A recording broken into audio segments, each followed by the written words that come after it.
isang Pioneer dito na component na nabasa yung amplifier section niya.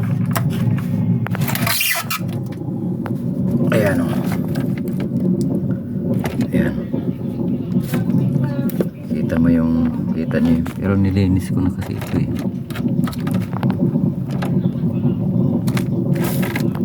Ayan o. Kita mo yung mga tama nung kalawang.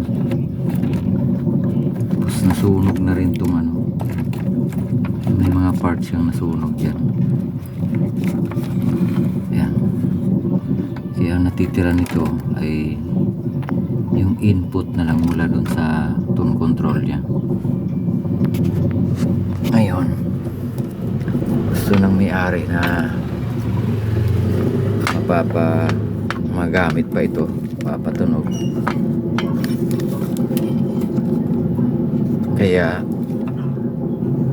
naghanap ako ng mga multimedia na mayroong satellite speaker kasi ano to eh, yung output niya, output ng speaker niya tatlo.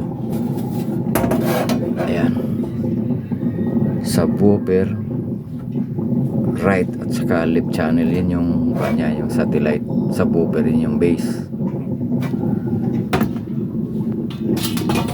Kaya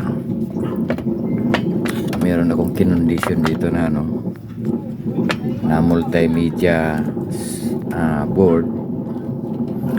Yan, ang gamit ito ay 2030. Yung supply naman ito ay 12 to 18 volts. Baka kaya ng 12 to 18 volts yan. Negative to positive, negative positive. Ngayon, i-install ko to dyan, ikakabit ko to dyan